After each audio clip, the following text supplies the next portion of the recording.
역사상 가장 의미 있는 성탄절로 기록된 사건이 1914년 12월 24일에 있었습니다. 그때는 1차 세계대전 기간 중이었습니다. 프랑스 프랑드에서 독일군과 영국군이 격전을 하고 있었을 때입니다. 서로 50m에서 100m 정도의 거리를 두고 진을 치고 있었고 대치 중에 있었습니다. 24일 성탄 이브, 크리스마스 이브닝에 어두움이 짙어갈 무렵에 독일군 캠프에서 몇 명의 병사가 나와서 촛불을 켜고 성탄을 맞이하는 찬송을 했습니다. 고요한 밤, 거룩한 밤, 어둠에 묻힌 밤. 여러분, 밤에 이 촛불을 밝히고 노래를 하게 되면 이게 이 정적 속에서 멀리 퍼져요. 이게 영국군의 막사까지 이 노래가 흘러들어갔어요. 그랬더니 영국군 병사들이 잠을 못 자고 막사 밖으로 나와서 같이 찬송을 불러요. 독일군 병사들도 또 나와서 같이 찬송을 불러. 그리고는 자신들도 모르게 점점 가까이. 도대체 지금 어쩌란 말입니까? 서로 악수를 하고 성탄을 축하하고 그리고 그들이 얼싸안고 전쟁 기간 동안에 가족을 만나지 못했는데 지갑에서 가족 사진을 꺼내서 이게 내 어머니야, 내 형제들이야. 지난 성탄에 대한 추억을 나누면서 찬송 부르고 얼싸안고 참 평화로운 하룻밤이 되었습니다. 25일 동이 돌 때까지 그들은 밤새껏 성탄절 찬양과 함께 예수 그리스도의 나심을 축하하면서 지냈습니다. 주님이 이 땅에 오신 지가 벌써 2000년이 넘는데 초림의 예수님이 이 땅에 오신 이후에 가장 멋진 성탄절로 역사에 기록될 만큼 그런 일이 그때 당시에 이루어졌었습니다. 독일군과 그리고 영국군이 약 10만 명 정도, 엄청나지 않습니까? 그래서 제가 지난 주일에 칼럼의 제목을 눈물로 범벅된 성탄절이라는 제목으로 이 이야기를 잠깐 소개했던 적이 있습니다. 여러분, 금년에는 코로나19 때문에 전 세계가 성탄절이 좀 잠잠해졌잖아요. 그런데 저는 금년 성탄절을 맞이하면서 이게 잘됐다 하는 생각이 들어요. 왜냐하면 성탄절의 주인공은 누구십니까? 예수님이셔요. 예수님 생일이에요. 예수님이 태어나신 날을 기념하고 크리스마스, 그리스도에게 경배하고 예배하는 날입니다. 그런데 온통 언제부턴가 다른 주인공이 등장을 했어요. 큰 가방을 맨 빨간 옷을 입은 산타클로스, 루돌프 사슴코, 그 사람이 주인공이 됐어요. 그리고 사람들이 기쁘고 좋은 건 좋지만 그냥 코가 비뚤어지도록 술을 마시고 산타클로스가 주인공이고 술 마시고 그냥 밤거리를 방황하는 사람들은 조연들이고 그래서 성탄절이 아주 주객이 전도되었는데 이번에는 꼼짝마 그들을 다 주저앉히고 예수님이 부각된 것을 생각하니까 제 마음은 참 좋습니다. 그러면 주님이 왜 이 땅에 육신의 몸을 입고 하나님이신 그분이 오셔야만 했는가 하는 겁니다. 다 아시죠? 왜 그렇습니까? 그 이름을 예수로 하리라. 자기 백성을 죄에서 구원할 자라. 이 세상을 구원해 주시기 위해서 우리 인류의 참 소망을 주시기 위해서 우리 주님이 이 땅에 오신 줄 믿습니다. 할렐루야.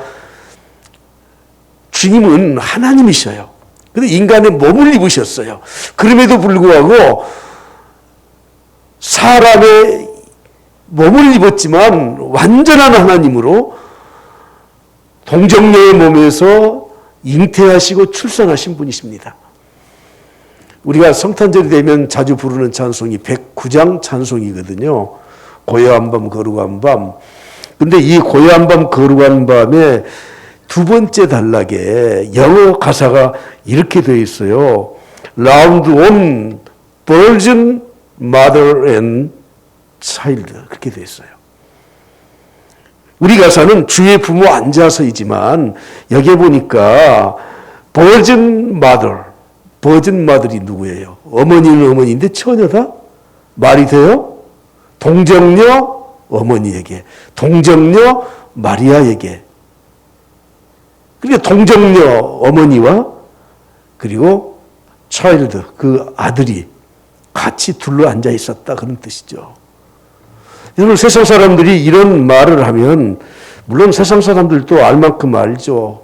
좀 웃기지 마라. 그런 일은 없다.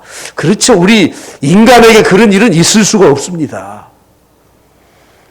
오직 하나님의 권능으로 이런 일이 일어날 수밖에 없었던 것입니다. 마리아는 당사자였습니다. 마리아는 당사자. 그런데 이 소식을 천사로부터 들어요. 누가복음 1장 29절 이후에 보면 처녀가 그 말을 듣고 놀라 이런 인사가 어찌민가 생각하며, 아니 지금 청혼을 해놓고 아직 결혼식을 올리지 않고 남자를 알지 못하는 그 여인에게 천사가 너는 성령으로 잉태될 것이다. 마리아는 정말 이 큰 충격을 받았습니다. 이런 일이 어찌 일어날 것인가. 천사가 말했습니다. 마리아여 두려워하지 말라. 내가 하나님의 은혜를 입었느니라. 하나님의 은혜를 입어서 동정녀 예수 그리스도에게, 동정녀에게 예수 그리스도가 탄생하신 줄 믿습니다. 할렐루야. 왜 그러면 이렇게 하셔야만 했는가 하는 겁니다. 하나님이 왜 구원을 이렇게 베푸셨는가 하는 것입니다. 여러분, 좀 빼어난 어떤 선지자, 탁월한 어떤 인간성 가진 사람, 능력을 가진 사람, 리더십이 있는 사람을 그냥 사람들 중에서 세워서 구세주로 보낼 수 있잖아요. 그러나 왜 이렇게 하셨습니까? 인간의 피를 이어받은 죄인된 인간으로서는 누구도 구세주가 될 수 없기 때문에 하나님이신 그분이 직접 오셔야 되는데 그 방법은 바로 이 방법밖에 없어서 인간의 몸을 입고 이 땅에 태어날 수 있도록 성령으로 잉태하게 해서 동정녀의 몸에서 예수 그리스도가 잉태되셨던 것입니다. 마리아는 이 사건 후에 이렇게 찬양을 합니다. 오늘 본 말씀 우리가 다 읽었지만 핵심적인 구절 51절부터 53절을 다시 한번 다 같이 보시죠. 시작.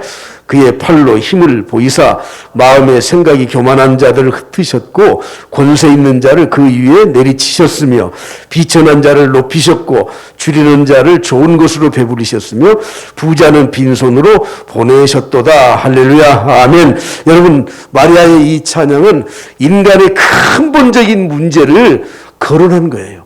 무슨 말이냐면 우리 인류를 구원해 주시기 위한 예수 그리스도, 그 구원자는 어떤 분인가 하는 것을 우리에게 말씀하는 겁니다. 사람들을 행복하게 해주는 사람, 잘 살게 해주는 사람, 다른 사람에게 그런 영향력을 좀 끼칠 수 있는 사람은 어떤 사람이라고 생각하느냐면 오늘 본문에서 말씀하는 것처럼 마음의 생각이 교만한, 그들의 생각이 지혜롭고 탁월하고 이성과 지성을 가진 사람들을 통해서 이 땅에 참된 행복을 이루어갈 수 있는 지도자가 된다고 생각합니다. 권력과 힘으로 다른 사람을 행복하게 해줄 수 있다고 생각합니다. 물질과 돈으로 사람들을 풍요롭게 해서 행복하게 해줄 수 있다고 생각합니다. 그러나 그렇지 않습니다. 예수님을 보십시오. 예수님은 30년 동안 집에서 가정생활을 하셨어요. 그리고 3년 동안 공생애를 사셨어요. 33살의 젊은 나이에 세상을 떠나갑니다. 근데 예수님이 공생애 기간 동안에 많은 기적을 행하지 않습니까? 병자도 고치고 무리도 걸어가시고 그리고 죽은 자도 살리시고, 그래서 사람들은 이미 말씀드린 이 세 가지를 다 지닌 분이 예수 그리스도. 지혜도 있으시고 힘과 능력도 있으시고 그리고 5천 명이나 되는 그 많은 사람들을 배불리 먹여주시고 얼마든지 이 세상에 구원자로 살 수 있었을 것 같았는데 주님은 아무 힘이 없이 자기가 죄를 짓지도 않으신 그분이 그런 능력이 있음에도 불구하고 십자가에서 돌아가셨다고 하는 거예요. 예수님은 실패자예요. 그런 시각에서 보면 실패자예요. 능력이 있었던 것 같지만 정말 능력이 없는 사람이에요. 무책임한 사람이에요. 그러나 성경은 그렇게 말씀하지 않는다는 것입니다. 51절 말씀해 보니까 마음의 생각이 교만한 자를 흩으셨다고 말씀합니다. 이 말은 무슨 말이냐면 인간의 이성, 지혜, 지식으로 사람을 구원할 수 없다는 것을 단정적으로 말씀하는 겁니다. 세계 역사를 보면 최근에 몇 세기 전에 사람들이 깨어나기를 시작했어요. 깨어나서 꿈에서 깨어났어요. 그게 계몽주의 사상이 일어나기 시작한 때예요. 산업혁명이 일어나고 사람들은 생각했습니다. 우리 인간이 이렇게 지혜로운 거야. 옛날에는 해가 움직인 줄 알았더니 지구가 움직인 걸 우리가 발견한 거야. 그래서 계몽주의 이후에는 이제 신이라고 하는 존재는 다 벗겨낸다. 양파 껍질 벗겨내듯이 신의 존재를 다 벗겨낸다. 하나님은 존재하지 않는다. 그래서 많은 철학자들, 사상자들이 이젠 인간이 하나님이다. 인간이 신적 능력을 가진 자다. God is dead. 하나님은 죽었다. 없다. 이렇게 선언을 했습니다. 그러나 최근에 그렇게 과학이 발달이 되고 천문학이 그렇게 발달이 돼서 만들어놓은 결론이 무엇인 줄 아세요? 정확하게 우리는 예수님의 성탄의 날짜를 몰라요. 대강 역사적인 기록을 쭉 종합해 오다 보니까 12월 25일 그리고 BC AD를 그렇게 기점을 이렇게 나눴는데 생각해 보니까 더 연구해 보니까 아니에요. 그래서 예수님이 태어난 이 날짜가 AD 1년이 아니라 BC 4년으로 뒤로 물러갔잖아요. 맞죠? 예. 그냥 그 연대 그냥 쓰는 겁니다. 12월 25일이 예수님이 진짜 태어나신 날이 아니에요. 어떻게 추정을 하다 보니까 그렇게 하자 해서 약속해서 한 거예요. 그런데 최근에 모든 역사적인 자료와 함께 그리고 동방박사들의 별을 연구했던 천문학과 함께 다 추정해 보니까 예수님이 태어나신 날짜가 정확해요. 이미 밝혀졌어요. 여러분, 사람들은 생각하기를 하나님이 천지를 창조하셨다고 참 많은 말씀 아니에요. 지금 모든 천문학과 그리고 역사적인 자료를 다 종합해서 보니까 아담이 태어난 연대와 날짜가 딱 밝혀지고 있어요. 성경은 과학책은 아니에요. 그러나 과학적으로 오류가 없다는 것을 우리가 믿어요. 성경은 역사책은 아니에요. 그럼에도 불구하고 역사적인 오류가 없다는 것을 우리는 믿고 있어요. 다만 그 자료들을 그 전에는 잘 찾지를 못해서 연대가 조금 잘 안 맞아요. 그러나 지금은 이게 다 모든 역사적인 자료와 고고학적 자료와 천문학적 자료를 종합해서 다 밝혀지고 있다는 거예요.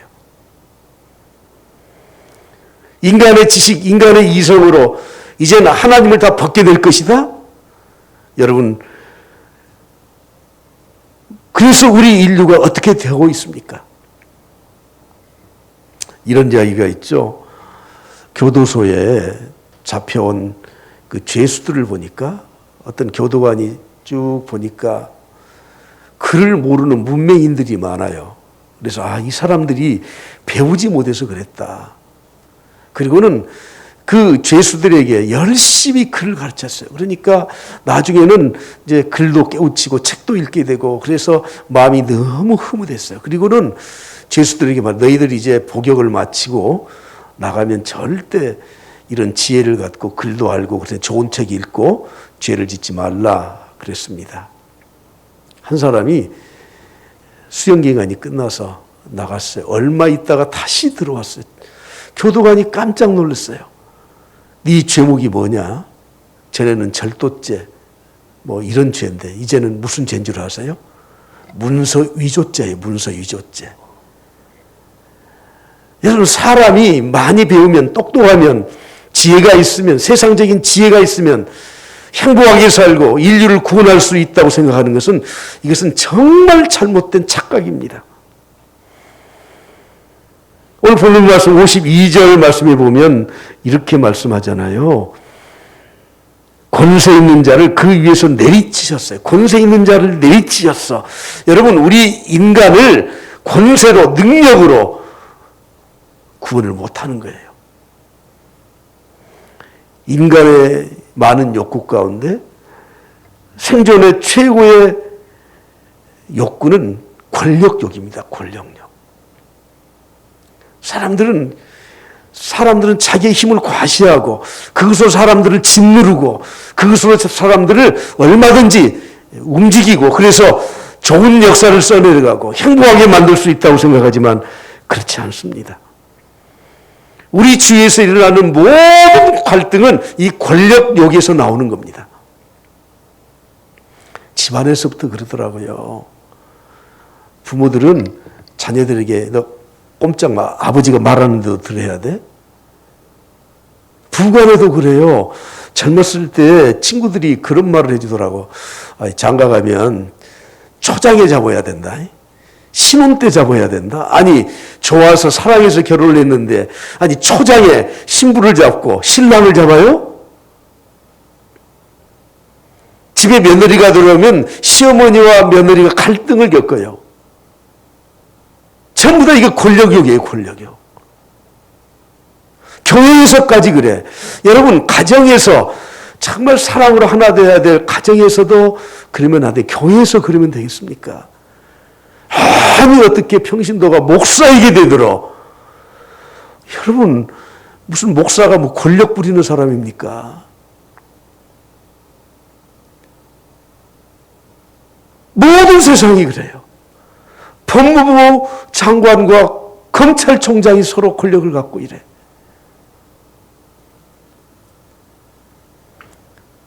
내가 가진 권력과 힘으로 다른 사람을 행복하게 못 해줍니다. 그래서 마리아는 15살 먹은 소녀예요. 예수님 당시에는 15, 6살 먹으면 노처녀, 그 이상 결혼하지 않는 여자들이 없었대요. 15, 6살 먹은 소녀가 이런 하나님을 찬양하는 이런 찬양을 할 수 있었다는 건 엄청난 겁니다. 성령의 감동과 하나님의 도우심으로 이런 찬양을 쓸 수밖에 없었던 것입니다. 물질이 인간의 모든 문제를 해결한다고요? 사람들은 돈이 힘이라 그러더라고. 돈이 힘이다, 돈이 힘이다. 아닙니다. 마리아는 도대체 어떤 신앙을 가졌습니까? 오늘 성탄 축하 예배를 드리면서 우리의 믿음의 본질을 다시 한번 생각해 볼 수 있길 바랍니다. 천사가 와서 네 몸에 성령으로 잉태될 것이다 말을 했을 때 마리아는 깜짝 놀랐습니다. 감당할 수가 없었습니다. 그러나 천사의 말을 다 듣고 난 후에 누가복음 1장 37절부터 38절에 보면 이렇게 말하죠. 대자 하나님의 모든 말씀은 능하지 못하심이 없느니라. 능하지 못하심이 없느니라. 이렇게 말씀을 해요. 그래서 어떤 사람은 이렇게 말하더라고요. 마리아는 전능하야, 전능하. 전능하 아니에요. 올바른 믿음을 가진 하나님의 사람이었습니다.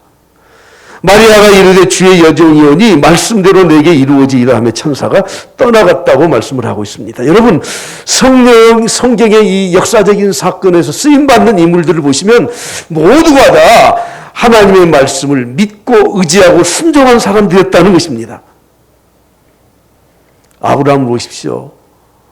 아브라함은 갈 바를 알지 못했어요. 여러분, 지금부터 4,000년 전입니다. 단군 고조선, 우리 역사가 그때 시작되었는지도 몰라요. 아무튼 다 신화니까. 4,000년 전에 갈 바를 알지 못하고 떠나요. 어디서 어떻게 죽을 줄 모르고.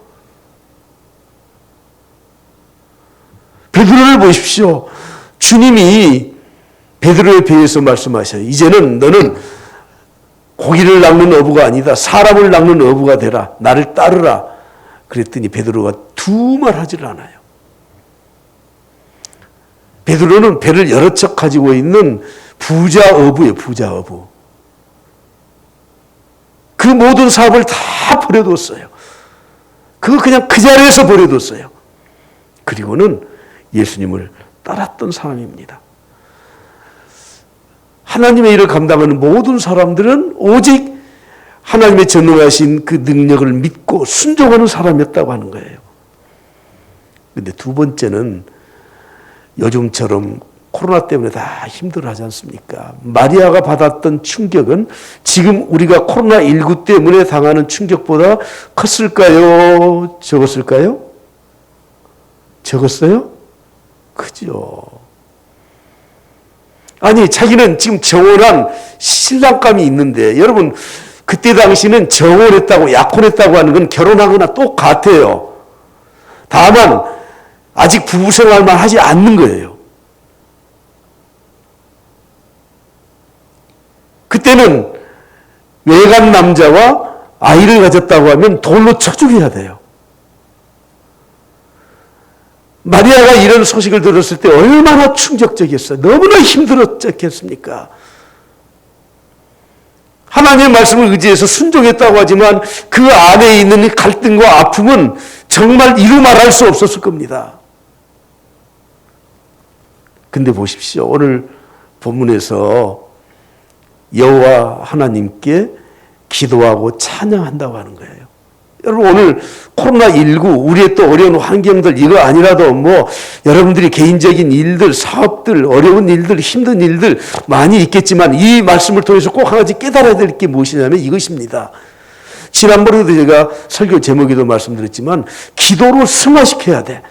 현재 내가 당하고 있는 고통과 이 아픔과 어려움을 기도로 승화시켜서 우리의 입술을 기도로 승화시켜서 하나님을 찬양하는 그런 믿음을 가졌다고 하는 겁니다. 할렐루야.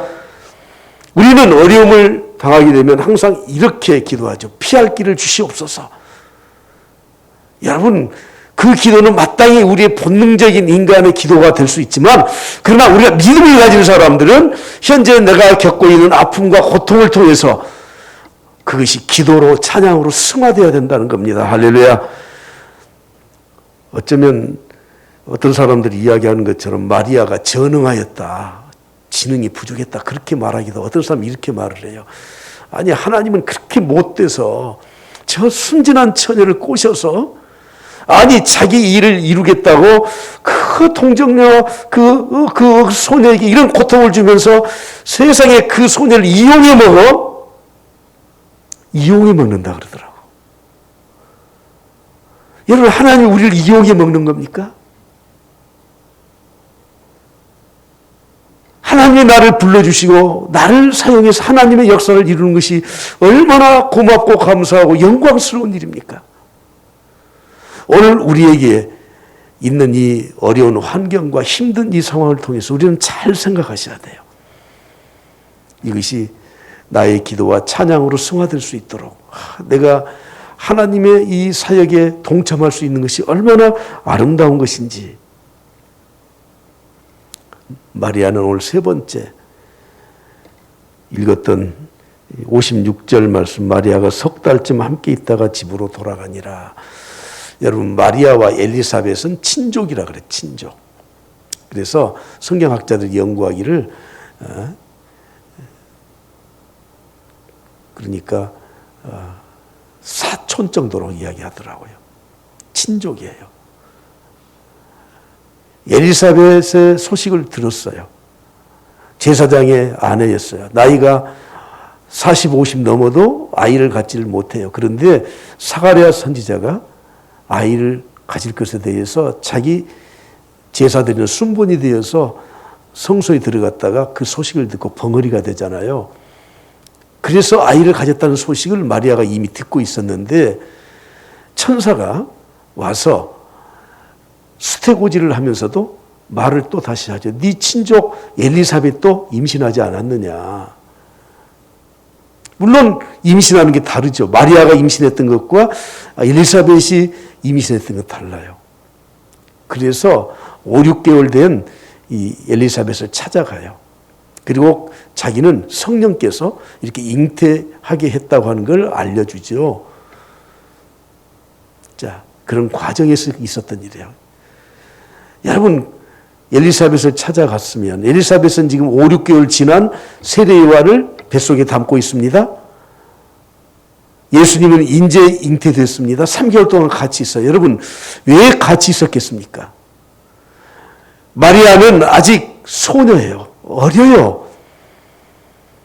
신앙에 대해서도 제사장 부인이면서 나이가 40, 50이 됐으니까 엘리사벳이 훨씬 더 많은 영적인 그런 신앙심을 가지고 있어. 그래서 마리아는 겸손히 그 엘리사벳과 함께 있으면서 배우기를 원했던 겁니다. 생각을 해보십시오. 세례 요한을 임신한 엘리사벳이 더 높아 보입니까? 예수님을 잉태한 마리아가 더 높겠습니까? 한번 비교를 해봐요. 메시아를 잉태한, 예수 그리스도를 잉태한 마리아가 더 우쭐되겠어요? 아니면 세례 요한을 임신한, 잉태한 엘리사벳이 더 우쭐되겠냐고.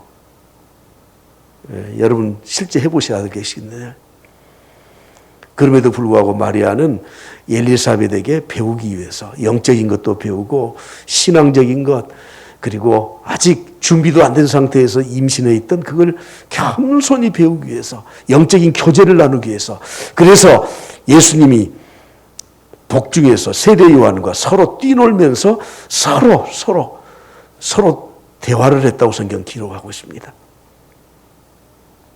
엘리사벳을 보십시오. 엘리사벳 어떻습니까? 6개월 지나면, 저는 임신 안 해봐서 모르지만 자기 몸도 힘들어요. 이제 만삭이 되어 와요. 이제 9개월째 됐다고 생각해 봐요. 지금 곧 출산을 해야 돼요. 그럼에도 불구하고 엘리사벳은 마리아를 도와주고 함께 있다는 거예요. 여러분, 우리 신앙 가진 사람들이 어떻게 살아야 될 것을 우리에게 단적으로 보여준 한 장면 아닙니까? 오늘 저는 결론으로 말씀드리고자 합니다. 마리아가 메시아를 잉태하고 불렀던 찬양, 그것이 오늘 본문 말씀이죠. 46절, 47절에 보면 마리아가 이르되 내 영혼이 주를 찬양하며 내 마음이 하나님 내 구주를 기뻐하였다고 말씀을 하고 있습니다. 내 영혼이 주님을 찬양하고 내 마음이 하나님을 구주로 기뻐하였다는 거예요. 그래서 이 찬양, 이 가사를 마그니피카트라고, 마그니피카트, 이건 라틴어인데 위대한 찬양이라는 그런 뜻이에요. 신약 성경에 나오는 가장 첫 번째 찬양의 내용입니다. 위대한 찬양. 이 찬양은 그냥 찬양이 아니에요. 위대한 찬양이에요. 영원히 주님을 찬양하는, 마음으로 기뻐하는 찬양입니다. 왜 이 찬양이 이렇게 위대한 찬양입니까? 이미 말씀드린 것처럼 이런 이 충격과 아픔과 고통 속에서 그의 이 아픔을 찬양으로 승화시켰기 때문에 그런 겁니다. 요즘 우리가 코로나로 다 힘들다고 하는데, 여러분, 하나님이 우리를 키즈를 하고 계시는 거 혹시 생각해 보셨습니까? 코로나19를 통해서 자꾸 우리를 까불어대요. 키즈를 해요. 이놈이 진짜냐 가짜냐, 알곡이냐 쭉정이냐. 이미 설문조사 결과에 의하면 코로나가 끝나더라도 이제는 교회 안 가 하신 분이 설문 응답하신 분들 가운데 30%래요. 앞으로 이 코로나가 끝나면 그 통계대로만 하면 교회가 30%가 3분의 1이 성도들이 교회 신앙을 떠날 것이다. 지금 그렇게 예측을 하고 있습니다. 왜 위대한 찬양입니까? 왜 이것이 마그니피카트입니까? 이런 환경 속에서도 여호와 하나님을 찬양했기 때문에 그런 것입니다. 할렐루야. 요즘 비대면 그러는데 우리는 지금 대면하잖아요. 얼굴 보죠? 예. 언택트. 이제는 더 이상 얼굴 안 보고 살아간다 하는 뜻이에요. 근데 여러분, 이게 비대면 하나님까지 가면 안 된다고. 사람과의 관계에서 어쩔 수 없이 전염병 때문에 좀 멀어졌어요. 이제 잘못하면 가족끼리도 이제 마스크 쓰고 다니고, 이제 가족끼리도 출퇴근 시간 조정해갖고, 너 나갔냐? 나 들어갈게. 밥 차려놨냐? 나 가서 먹고 갈게. 이제 앞으로 이렇게 될 지경 아니에요. 그래서 우리는 잘못하면 비대면, 하나님과 비대면하는 그런 시대가 오면 절대 안 된다는 거예요. 절대 안 돼. 물론 우리는 장소를 어쩔 수 없이 따로 해서 컴퓨터를 통해서, 인터넷을 통해서 간접적으로 대면하고 있지 않습니까? 왜 위대한 찬양입니까? 그런 환경 속에서도 하나님을 찬양하고 절대 하나님 품에서 떠나지 않는 찬양이기 때문에 그렇습니다. 그 핵심은 구원에서 오는 겁니다. 하박국 선지자의 고백이 있잖아요. 비록 무화과 나무가 무성하지 못하고 포도나무에 열매가 없고 감람나무에 소출이 없으며 밭에 먹을 것이 없으며 우리의 양이 없으며 양간에 소가 없을지라도, 하박국 선지자 하나님 앞에 막 한글을 했어요. 하박국 1장 2장에 보면 나와요. 어찌하여 하나님 여호와고 하나님 어찌하여. 그러나 하나님이 딱 한 말씀 하셔요. 어찌하여? 너희들이 이래서 이래. 그랬더니 그 다음에는 뼈가 떨린다 그랬어요. 하나님의 이 진노와 심판이 뼈가 떨려요. 그리고 하박국 3장에서 결론이 이겁니다. 다 없을지라도. 그래, 어찌하여 했던 게 다 없어졌어. 그리고 마지막 18절에서 말씀하잖아요. 나는 여호와로 말미암아 즐거워하리로다. 나의 구원의 하나님으로 말미암아 기뻐하리로다. 여러분, 마지막 우리의 신앙의 이 중심이 여기에 있어야 됩니다. 할렐루야. 자, 오늘 읽었던 말씀이 누가복음이에요. 누가 썼는지 몰라서 누가복음이 아니라 누가가 써서 누가복음이에요. 근데 누가복음은 누구에게 썼냐면 1장 2절 3절에 가보면 데오빌로 각하에게 썼다고 수신자를 딱 밝혀놓았어요. 그러니까 사복음서 중에서도 특히 누가복음은 데오빌로라고 하는 각하가 1차 수신자예요.